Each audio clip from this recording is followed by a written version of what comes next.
अडिग है। ओम नमो भगवते वासुदेवाय। ओम नमो नारायण। ओम नमो भगवते वासुदेवाय। ओम नमो नारायण। ओम नमो भगवते वासुदेवाय।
और लो विष्णु का नाम और जपो उसकी माला।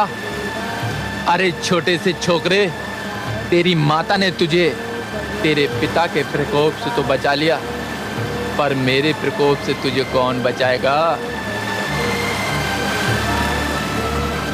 मैं तुझे तड़पा तड़पा के, तरसा तरसा के मार डालूंगा। तेरे विष्णु ने मेरे तन के 2 टुकड़े कर दिए थे। मैं उसके किसी भी भक्त को चैन नहीं लेने दूंगा। देखूं वो मेरा क्या कर लेता है।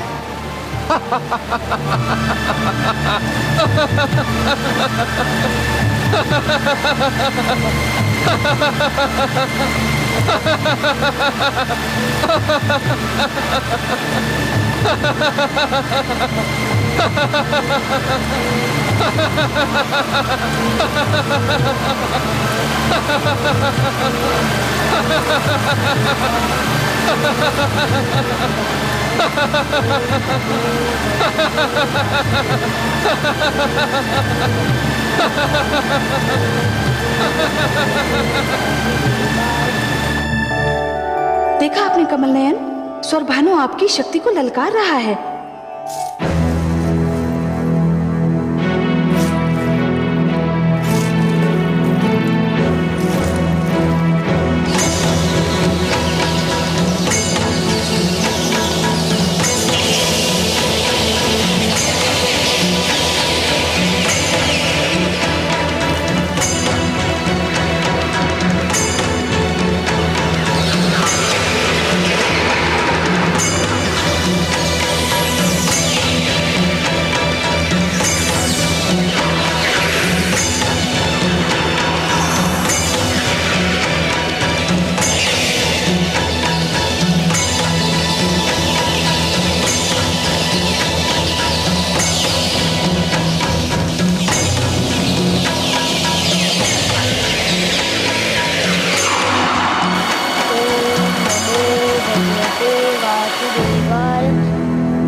मेरे प्रिय मित्रों, हम आ गए मित्र, हम आ गए।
फल खाओ मित्र, हम देख रहे हैं तुम कितने दिनों से भूखे हो।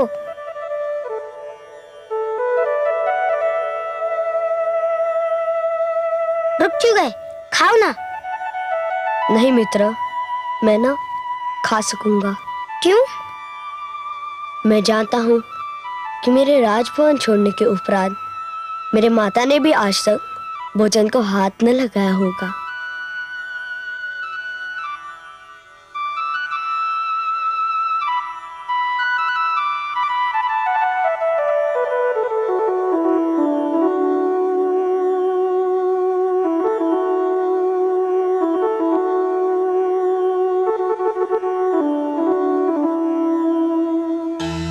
नारायण नारायण। देवर्षि, कहाँ है मेरा पुत्र? कैसा है वह? पुत्री, तुम्हारा पुत्र इस समय सत्य मार्ग पर है और सर्वथा वैसा ही है जैसा सत्य मार्ग का पथिक होता है। तुम उसकी चिंता मत करो। मैं तो केवल यह कहने आया हूं कि तुम अब भोजन कर लो। कैसे कर सकती हूँ मैं भोजन, जबकि मेरा पुत्र भूखा प्यासा होगा? कौन देगा उसे अन्न जल? वह तो उसे प्रकृति ने दे भी दिया है, पर तुम तो जानती ही हो पुत्री कि तुम्हारा पुत्र कैसा हठी है। वह उस समय तक अपने मुख में अन्न का एक दाना भी नहीं डालेगा जब तक उसकी मां भोजन नहीं कर लेती। तो यदि तुम चाहती हो कि वह भूखा न रहे तो जाओ, भोजन कर लो।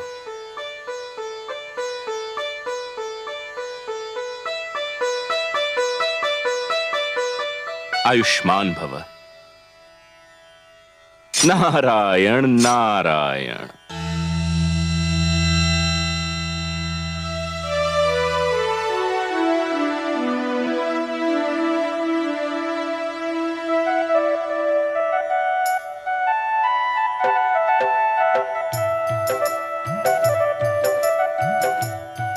अरे अभी तो तुम कुछ भी खाने को तैयार नहीं थे, अभी बिना किसी के कहे खा रहे हो। क्योंकि मेरी माता भी भोजन कर रही है। तुम्हें कैसे पता चला? पुत्र माता के शरीर का अंश होता है, वो माँ पर बीती हर दशा पहचान लेता है।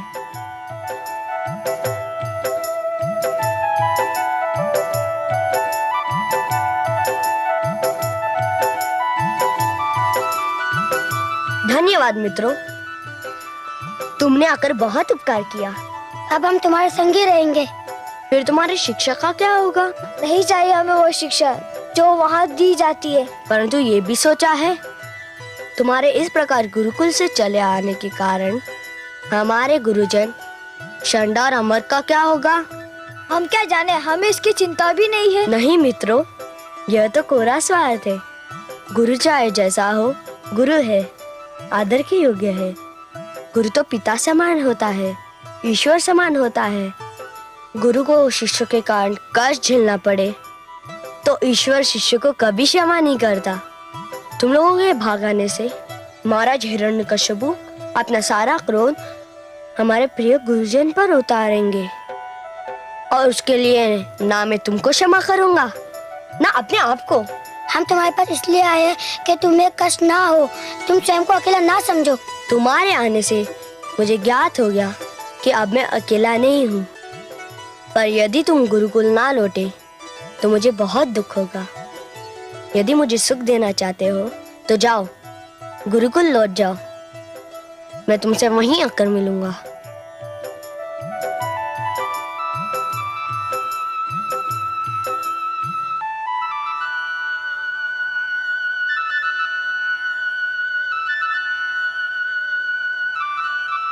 दुआई है भगवान, दुआई है, दुआई है भगवान, दुआई है, दुआई है भगवान, दुआई है, दुआई है भगवान, दुआई है, दुआई है भगवान, दुआई है। क्या हुआ? क्या हमारी प्रिय प्रजा को किसी ने सताने का साहस किया है या किसी दुष्ट ने उसे कष्ट पहुंचाया है? हे प्रियजनों, आप किस बात की दुहाई दे रहे हैं? हे भगवान, हम पर घोर विपदा आन पड़ी है। सर्वशक्तिमान, हमारे पुत्र गोकुल छोड़कर चले गए हैं। तो क्या गुरुकुल के प्रबंधकों ने विद्यार्थियों पर शिक्षा का इतना बोझ लाद दिया कि वे घबराकर वहां से भाग गए? ऐसा भी नहीं है भगवान। तो फिर क्या कारण है उनके गुरुकुल छोड़कर जाने का? वे अपने मित्र राजकुमार प्रहलाद को खोजने निकल गए हैं और उनका कुछ पता नहीं है। राजकुमार प्रहलाद की खोज में क्या उन्हें ज्ञान नहीं कि राजकुमार प्रहलाद राजद्रोही है?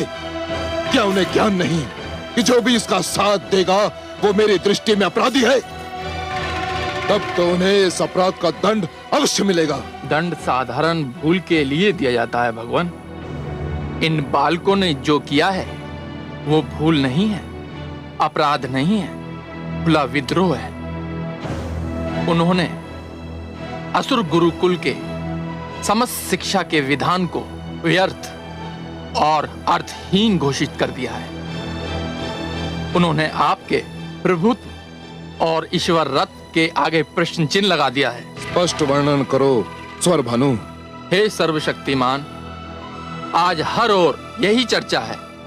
जो अपने पुत्र को नियंत्रण में ना ला सका, जो अपने ही पुत्र से स्वयं को ईश्वर न मनवा सका, वो कैसा ईश्वर है? उसे कौन ईश्वर मानेगा? यदि आपने इस समस्या का समाधान ना किया तो आपके विरोधियों और प्रहलाद के समर्थकों की संख्या दिन प्रतिदिन बढ़ती जाएगी। स्वर भानु, मैं इसीलिए उसका वध कर रहा था। तुम्ही ने मुझे रोक दिया। तुम्ही ने कहा था कि उसे छोड़ दिया जाए। तुम्ही ने बड़े घमंड से कहा था कि तुम मुझे समझ लोगे। अब क्या हुआ? मैं अपने अभियान में असफल हो गया भगवान। मैंने सोचा था कि वो मेरे द्वारा पहुंचाई जाने वाली विपदाओं को झेल नहीं पाएगा। मैं उसे भूख प्यास से तड़पा तड़पा कर मार दूंगा। किंतु ना जाने वो किस धातु का बना हुआ है। सारी विपदाएं झेल गया, किंतु उसने विष्णु का नाम लेना नहीं छोड़ा। मैं जानता था कि मेरे मूर्ख पुत्र के मन को जो विष्णु नाम का रोग लगा है, उसका उपचार उसकी मृत्यु के अतिरिक्त और कुछ भी नहीं है। उसके इस भयंकर रोग को केवल उसकी मृत्यु ही समाप्त कर सकती है, केवल उसकी मृत्यु। सेनापति अश्वमित्र, आज्ञा भगवान। जाओ और मेरे मूर्ख पुत्र को ढूंढकर उसे एक बार फिर मेरा आदेश दो कि वो मुझे ईश्वर मान ले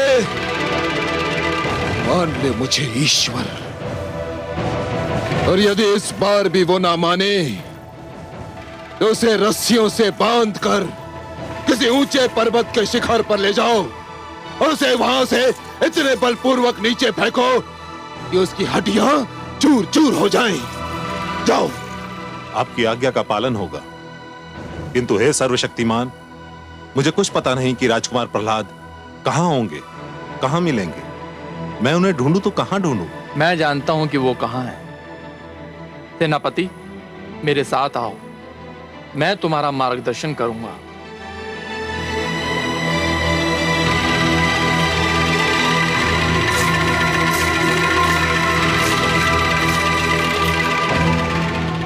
हे प्रियजनों, तुम्हारे पुत्रों को तुम्हारे पास पहुंचाना तुम्हारे भगवान का उत्तरदायित्व है। तुम्हारे पुत्र तुम्हें मिल जाएंगे।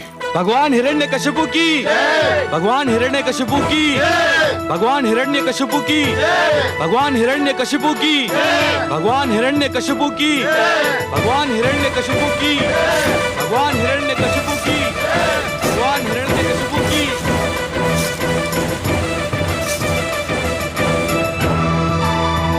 महारानी जी, महारानी जी, महारानी जी, बड़ा अनर्थ हो गया।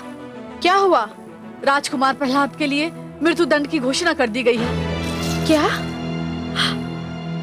महारानी जी, भगवान हिरण्यकशिपु ने आदेश दिया है कि राजकुमार को बांधकर पर्वत की चोटी से नीचे फेंक दिया जाए। हाय मेरा पुत्र! और सेनापति भगवान की आज्ञा का पालन करने के लिए इसी समय प्रस्थान कर रहे हैं। नहीं, नहीं!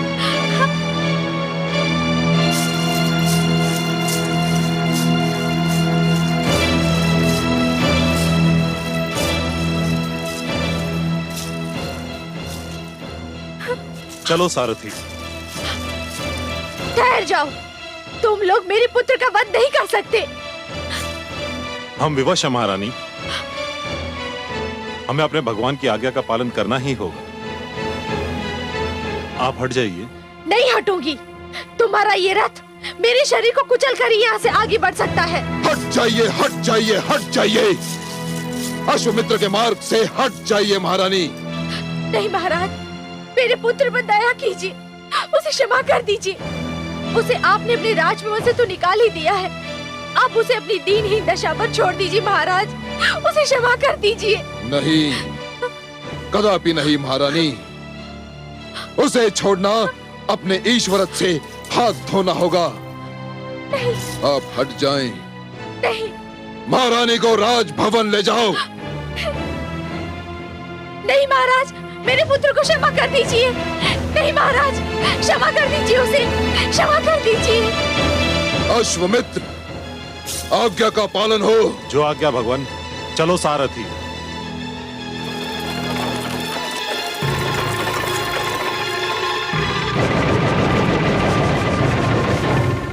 ओम नमो भगवते वासुदेवाय। ओम नमो भगवते वासुदेवाय।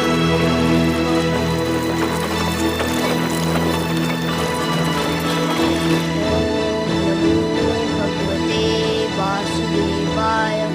ओम नमो भगवते वासुदेवाय।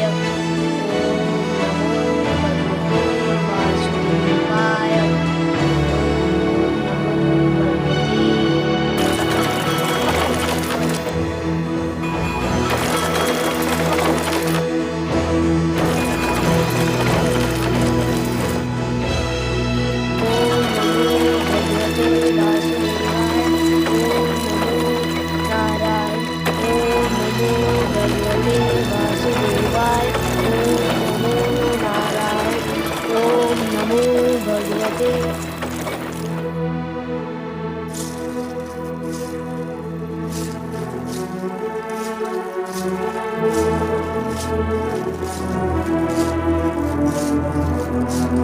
राजकुमार प्रहलाद। सेनापति अश्वमित्र, आप, भगवान विष्णु की कृपा हो आप पर। कैसे कष्ट किया? मैं भगवान हिरण्यकशिपु के आदेश से आया हूँ आपके पास। आपका स्वागत है सेनापति। क्या संदेश लाए हैं आप? मैं ये संदेश लाया हूँ कि आप हमारे भगवान हिरण्यकशिपु को अपना भगवान मान लें। यदि आपने ये मान लिया तो आपके जीवन पर छाए सारे संकट दूर हो जाएंगे। यह भी तो संभव है कि आप और आपके सम्राट मेरे ईश्वर को मान ले, तो आपके और आपके सम्राट के जीवन और आत्मा पर छाए हुए सारे संकट दूर हो जाएंगे। ये कदापि नहीं हो सकता राजकुमार।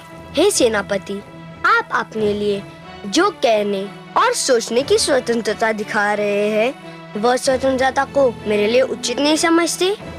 यह तो अन्याय है ना? मैंने संदेश सुना दिया, मेरा उत्तरदायित्व तो पूरा हो गया। मैंने संदेश सुन लिया, मेरा उत्तर भी पूरा हो गया। भगवान हिरण्यकशिपु का ये आदेश है कि यदि आप उन्हें ईश्वर नहीं मानते तो आपको रस्सियों से बांधकर पर्वत की ऊंचाई से फेंक दिया जाए। तो फिर आप प्रतीक्षा क्यों कर रहे हैं? अपने भगवान के आदेश का पालन कीजिए। सैनिकों, राजकुमार को रस्सियों से जकड़ दो। ओम नमो भगवते वासुदेवाय। ओम नमो भगवते वासुदेवाय। ओम नमो भगवते वासुदेवाय। ओम नमो भगवते वासुदेवाय। ले चलो इन्हें। ओम नमो भगवते वासुदेवाय। हे कमल नयन, ये कैसा अनर्थ हो रहा है? एक नन्हे से बालक को मृत्युदंड। दुष्ट हिरण्यकश्यपु ने पुत्र प्रहलाद को पर्वत से नीचे फेंक देने का आदेश दिया है और धूर्त सेनापति अश्वमित्र उस आदेश का पालन करने जा रहा है। हाँ महादेवी, मूर्ख हिरण्यकश्यपु ने जब से स्वयं को ईश्वर घोषित किया है, समझने लगा है कि प्राणियों का जीवन और मरण उसी के हाथ में है। किंतु हे दया सिंधु, यदि मेरे पुत्र को पर्वत से सचमुच नीचे फेंक दिया तो उसका कोमल तन चूर चूर हो जाएगा। नहीं प्रिय, यदि जीने की इच्छा प्रबल हो तो जीवन के निकट जाते मृत्यु के पांव भी डगमगाने लगते हैं। परंतु हे दया सागर, अश्वमित्र के पंजे से उसे कौन छुड़ाएगा? उसका जीवन कौन बचाएगा? उसका विश्वास महादेवी, उसका दृढ़ विश्वास। जिस प्रकार सूर्य के रहते रात्रि का साहस नहीं कि वो दिन के निकट भी जाए, उसी प्रकार आपके पुत्र प्रहलाद के दृढ़ विश्वास के रहते किसी विपदा का यह साहस नहीं कि वो उसे छू भी सके। उसका यही दृढ़ विश्वास उसके जीवन की रक्षा करेगा। उसे पर्वत तो क्या, आकाश की ऊंचाई से भी नीचे फेंका जाए तब भी उसका बाल भी बांका नहीं होगा। यही आपके प्रश्न का उत्तर है महादेवी, और यही मेरा आपको वचन है।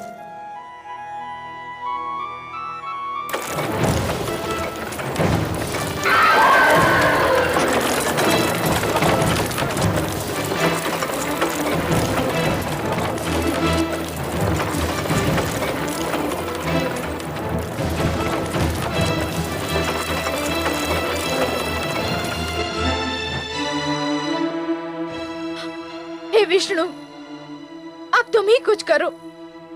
मेरा पुत्र तुम्हारे नाम पर न्योछावर हो रहा है, उसे तुम्हारा नाम लेने का दंड दिया जा रहा है।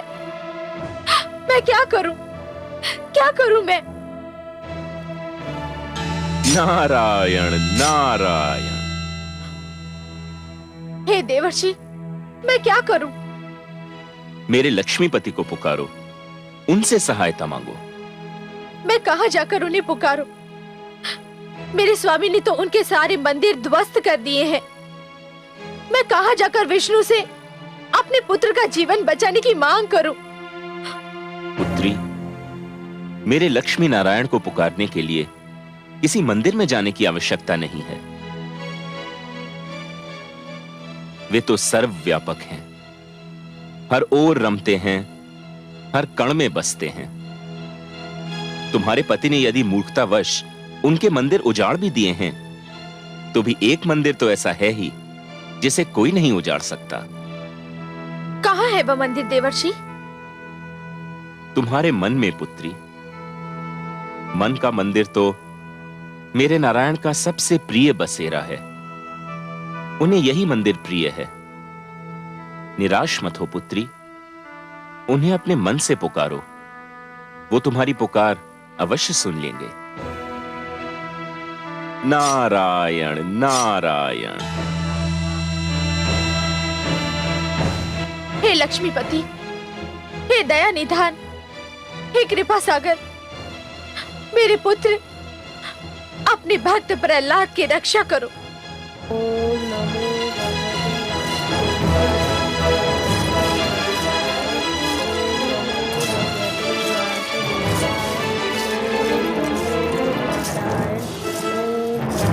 भगवते वासुदेवाय।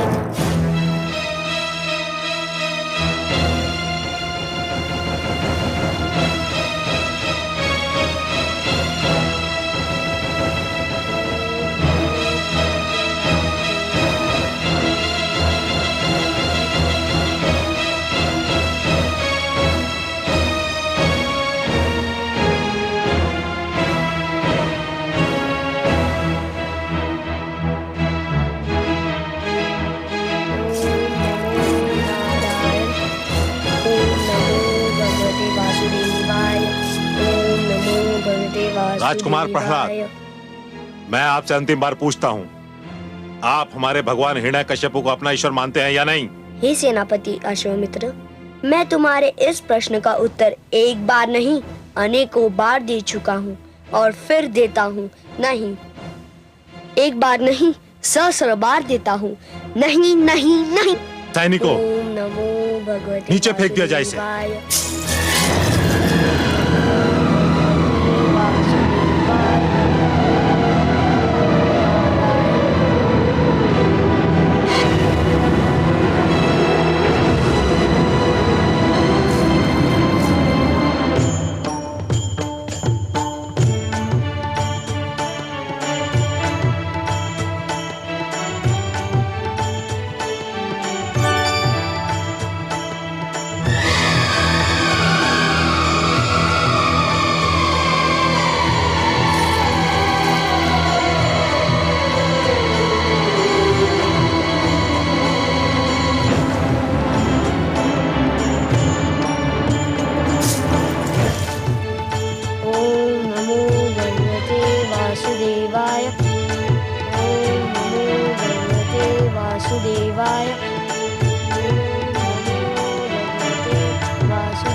कमल नयन, ये क्या किया आपने कमल नयन?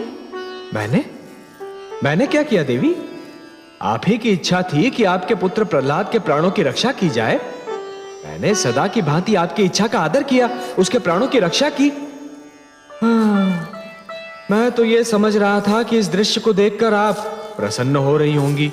वो मैंने देखा कमल नयन, उसके लिए मैं आपका आभार मानती हूँ, आपको कोटि कोटि धन्यवाद देती हूँ। परंतु हे कमल नयन, आपने मेरे पुत्र प्रहलाद को मृत्यु के एक द्वार से निकालकर दूसरे द्वार में छोड़ दिया है। महादेवी, आप नित्य कहती हैं कि मेरी बातों का रहस्य मेरे अतिरिक्त कोई नहीं जान सकता, पर आज मुझे यह कहने दीजिए कि आप जो कह रही हैं ना, उसका रहस्य मेरी भी समझ में नहीं आ रहा। आप कहना क्या चाह रही हैं, कृपया स्पष्ट तो कीजिए महादेवी। आपको पता है जिस बैलगाड़ी पर आपने पुत्र प्रहलाद को उतारा वो किस दिशा में जा रही थी? हर यात्रा की कोई ना कोई दिशा अवश्य होती है महादेवी, पर हाँ, मैंने उस गाड़ीवान से यह नहीं पूछा कि वो कहां जा रहा था। मेरा विचार था कि वो उचित भी नहीं था। पर महादेवी, इसके लिए तो हम आपसे क्षमा चाहते हैं।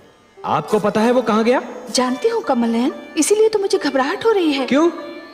वो गाड़ीवान एक किसान था और हिरण्यकश्यप के अन्न भंडार के लिए अनाज ले जा रहा था। अच्छा? हाँ कमल नयन, और यही सोच सोच के मैं घबरा रही हूँ कि अनाज के साथ साथ पुत्र प्रहलाद भी हिरण्यकश्यप के भंडार पहुंच जाएगा और मेरे पुत्र को जीवित पाकर दुष्ट हिरण्यकश्यप क्रोधित हो जाएगा। है तो ये बड़ी चिंता की बात महादेवी, पर देवी मैं तो अपने भक्तों में केवल यात्रा की प्रेरणा जगा देता हूं। उनकी यात्रा का दिशा निर्धारण तो ब्रह्मा ही करते हैं। अब यदि हिरण्यकशिपु और प्रहलाद के बीच चुंबक और लोहे का संबंध उन्होंने बना दिया हो तो इसमें मैं क्या कर सकता हूं?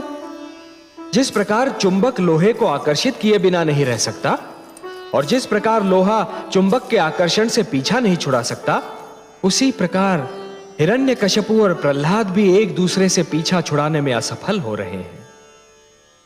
अब इसमें विधाता की क्या योजना है ये तो वही जाने। पर मैं अपनी चिंता का क्या करूं?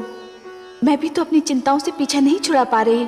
मुझे आपसे अत्यंत सहानुभूति है महादेवी, पर अपने पुत्र प्रेम और ममता के आवेग में आप एक बात को भूली जा रही हैं। मैं क्या भूली जा रही हूं? वही बात जो मैंने आपसे कही थी। कौन सी बात कमल नयन? मुझे याद तो दिलाइए। मैंने आपसे कहा था ना महादेवी कि एक अच्छी कथा वही होती है जिसमें अचानक ऐसे रोमांचक मोड़ आते हैं जो कथा के श्रोता को भी अचंभे में डाल देते हैं। आप तो बस धीरज धरिए देवी। मैं जानती हूँ कमल नयन, मैं धीरज धरना भी जानती हूँ, पर मैं क्या करूँ? ममता की भावना से विवश हो जाती हूँ।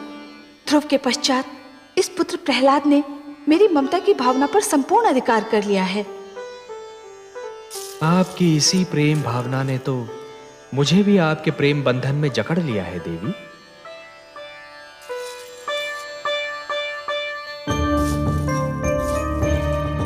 अश्वमित्र कहां रह गया? अभी तक नहीं आया। कहीं ऐसा तो नहीं कि प्रहलाद के बदले स्वयं उसी को मृत्यु आ गई हो? नहीं। क्या वो भूल गया कि मैंने उसे आदेश दिया था कि प्रहलाद की मृत्यु का समाचार शीघ्र अतिशीघ्र मुझे सुनाए?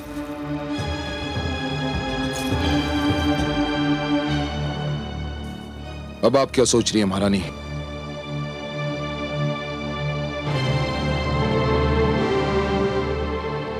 मैं ये सोच रही थी, क्या इतिहास ने आपसे पहले कोई ऐसा पिता देखा होगा जो अपने ही पुत्र की मृत्यु का समाचार सुनने के लिए इतना व्याकुल है? पुत्र कहाँ था वो मेरा? बैरी था, शत्रु था वो मेरा। था से क्या अर्थ है आपका स्वामी? था क्यों कह रहे हैं आप? था इसलिए कह रहा हूं महारानी कि मुझे पूर्ण विश्वास है कि वो अब तक मृत्यु को प्राप्त हो चुका होगा। नहीं, नहीं, नहीं।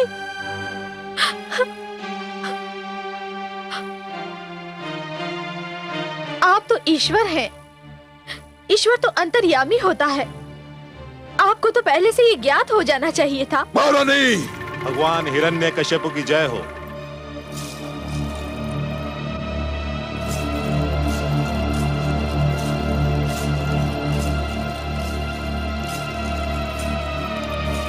क्या हुआ सेनापति अश्वमित्र?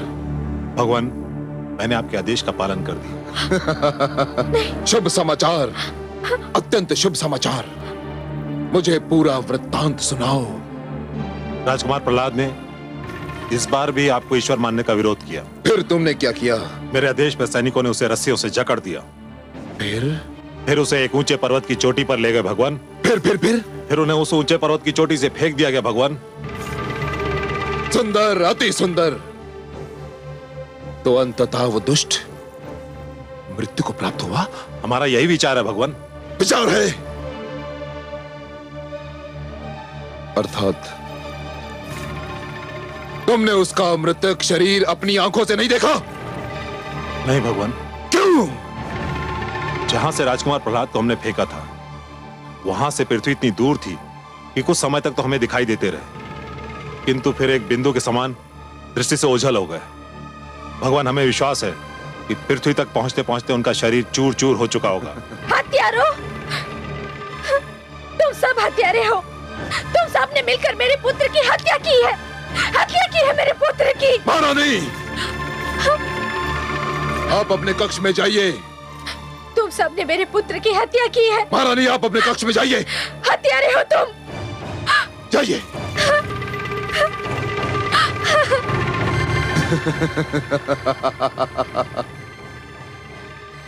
मारा गया, मारा गया।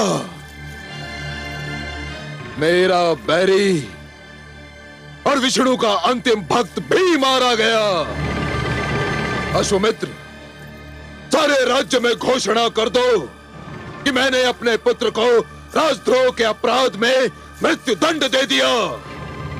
इस संसार को भी बता दो कि मैंने न्याय की मर्यादा के लिए अपने पुत्र के भी प्राण ले लिए।